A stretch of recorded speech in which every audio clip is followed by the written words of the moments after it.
Padre nuestro, líbranos del mal.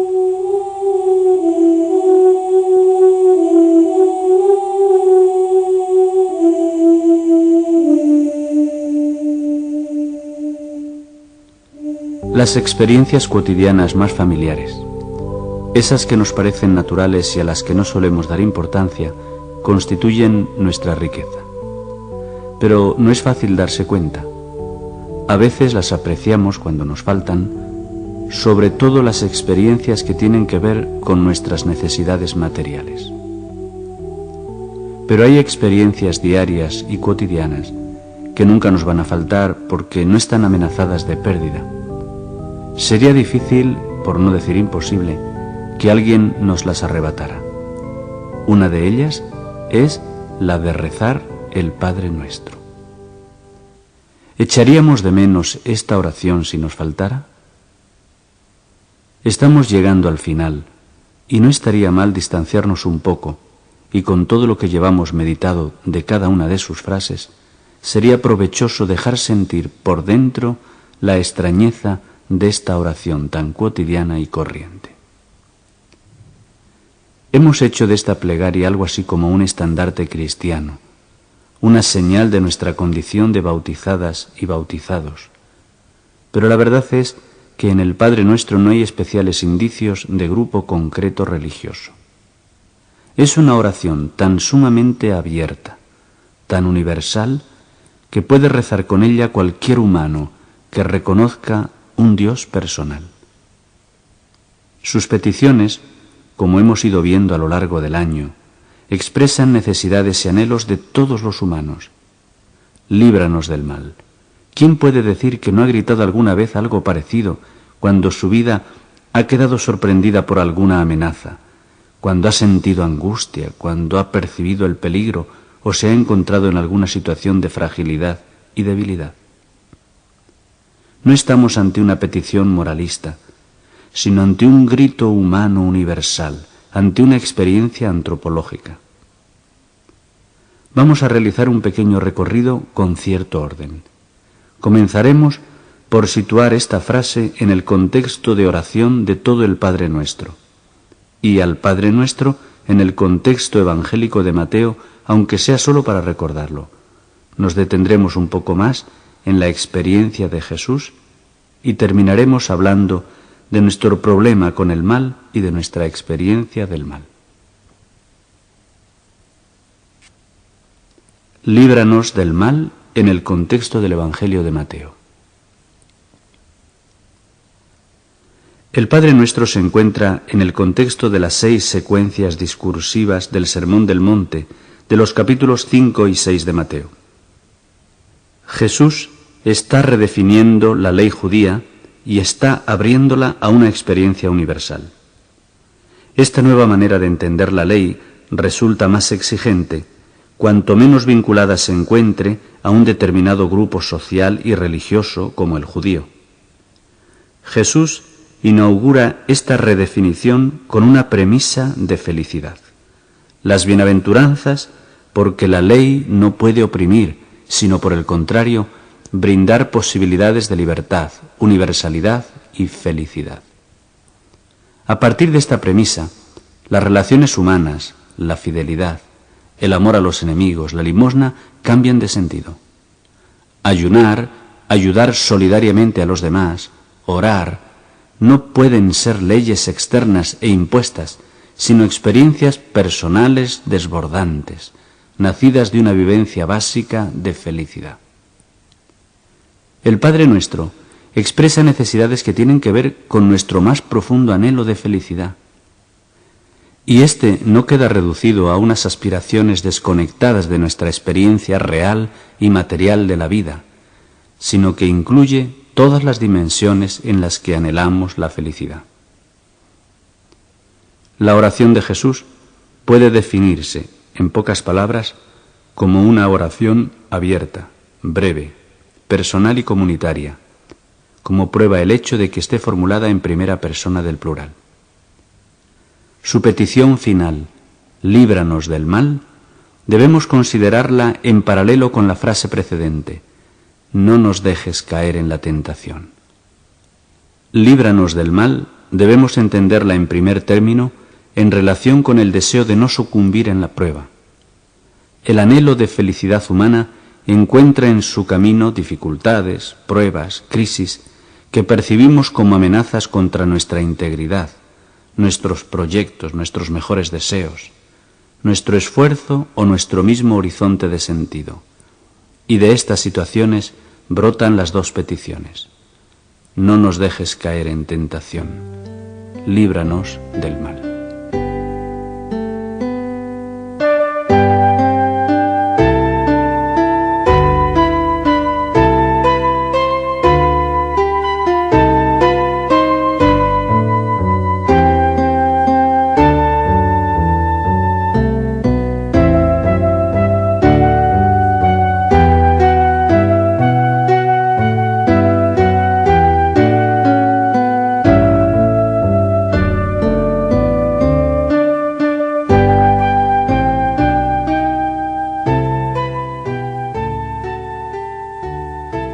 La experiencia de Jesús.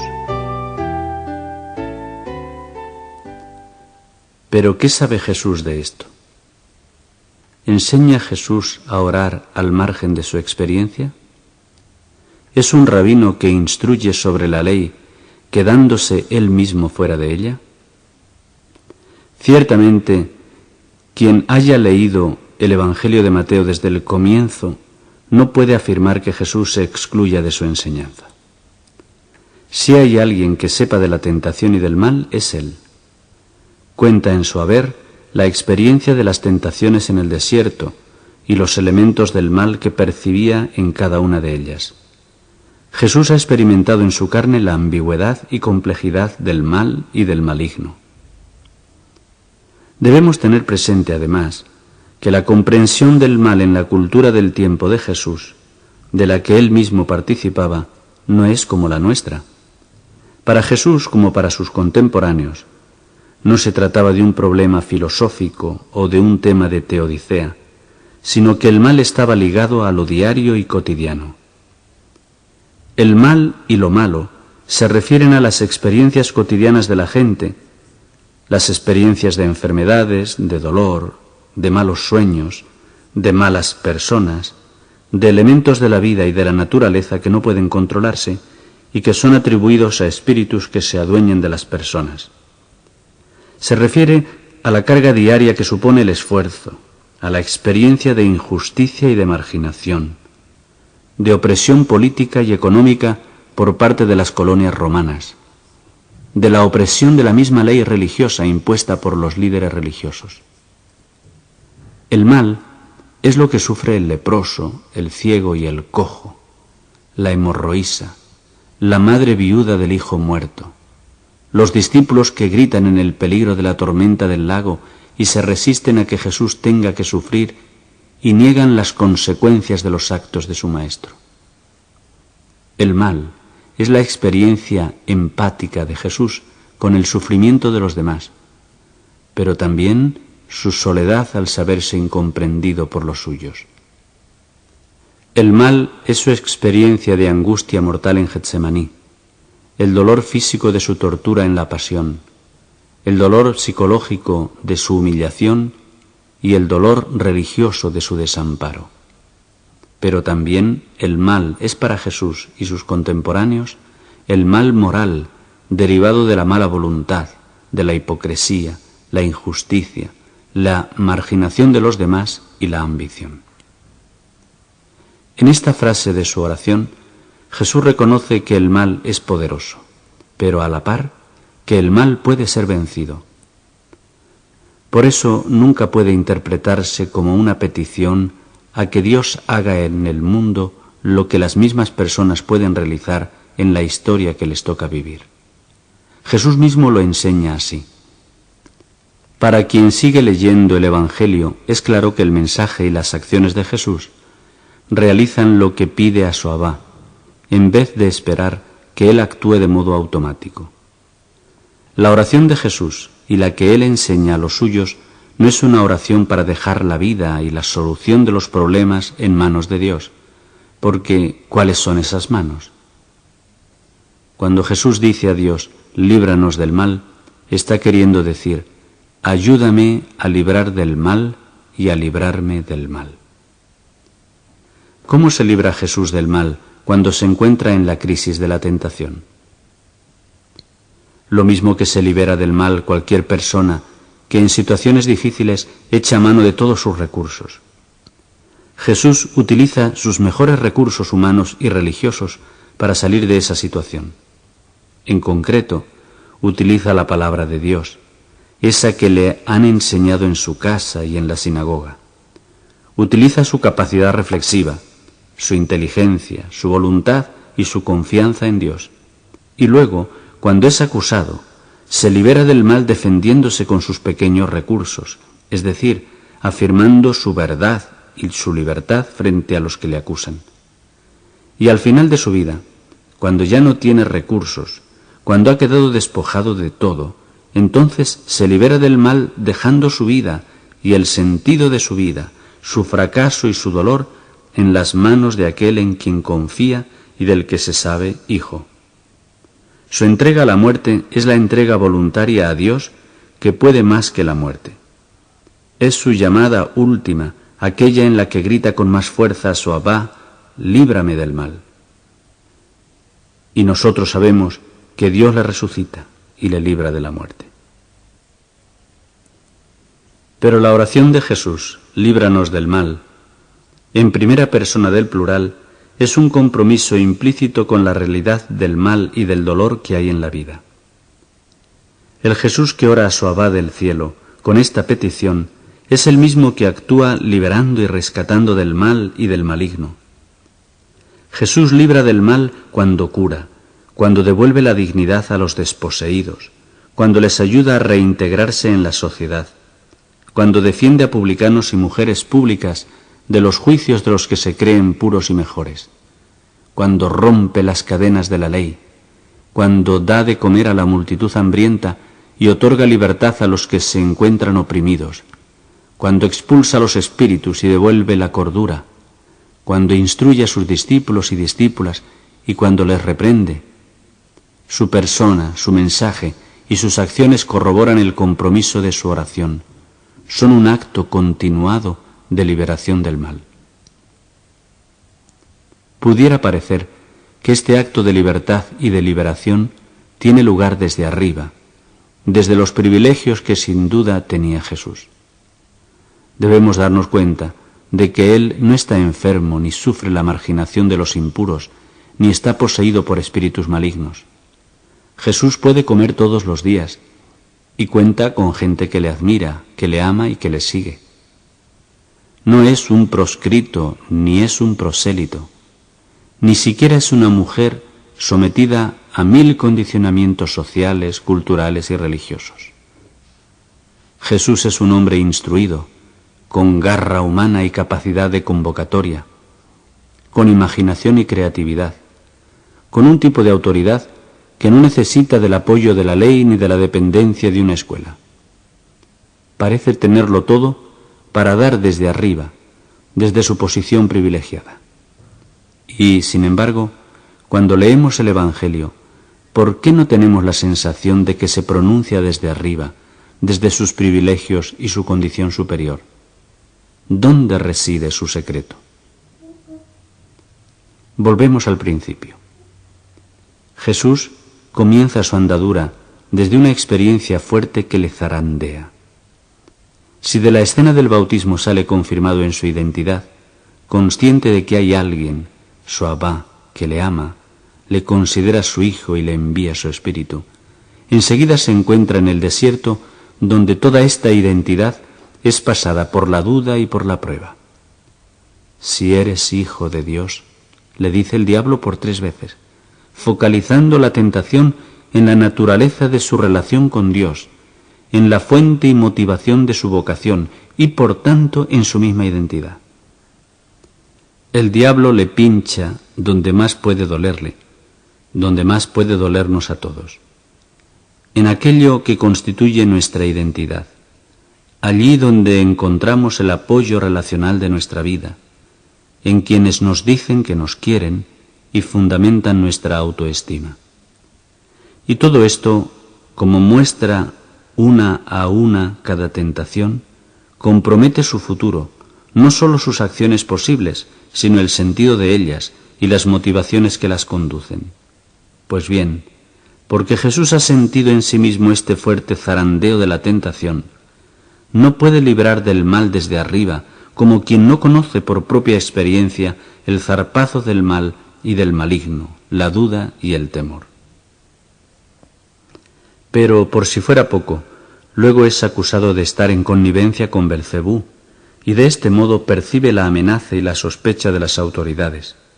Percibe el control que quieren ejercer sobre él, y así sabe en su propia carne lo que es quedar marcado por la sospecha y la acusación, la descalificación y la incapacidad para poder demostrar que él tiene la verdad.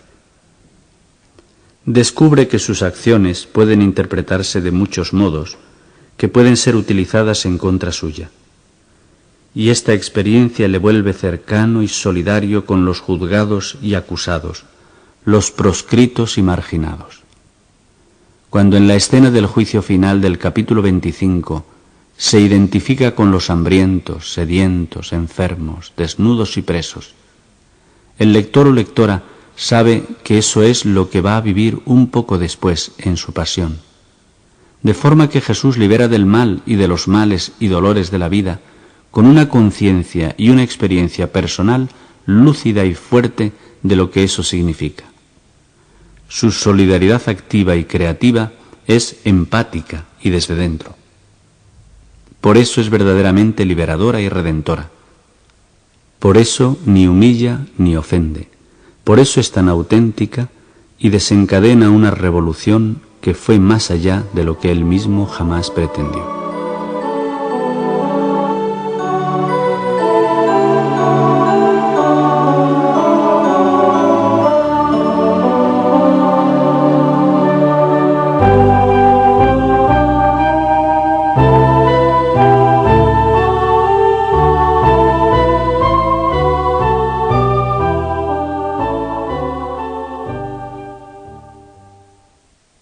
Nuestro problema con el mal.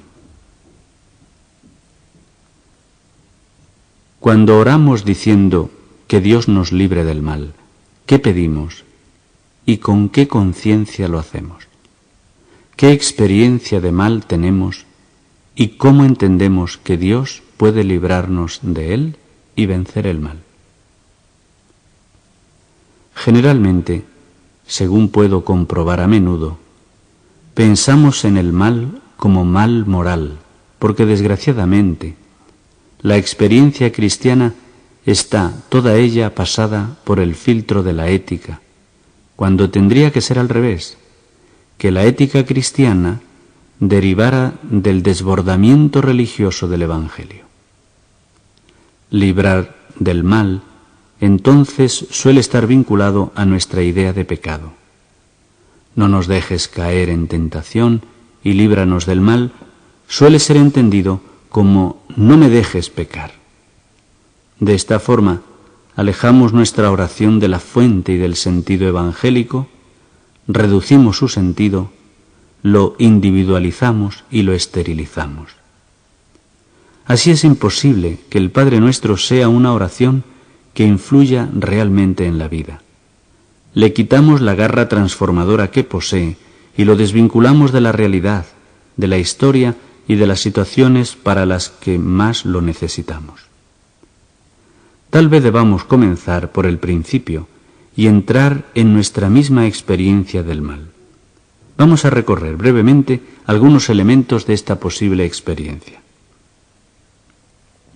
En primer lugar, es indudable que nuestra primera experiencia del mal deriva de ese mal que viene de dentro y que tanto nos cuesta reconocer.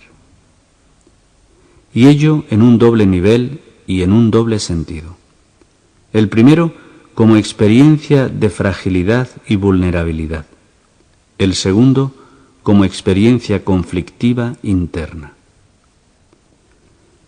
La experiencia de fragilidad y debilidad es dolorosa, tanto en su dimensión física como en la psíquica. Es doloroso percibirse limitado, limitada, ya desde la primera infancia, cuando el niño o la niña llora de frustración porque no puede conseguir lo que quiere, o porque para poder llegar hasta donde estaba su juguete no ha contado con la silla que había por medio y ha tropezado. La experiencia del límite la vive el niño o la niña en su cuerpo, que está dolido por el tropiezo, pero también vive la limitación en su fantasía de omnipotencia frustrada. Madurar será, paradójicamente, contar con los límites y servirse del cuerpo para superarlos.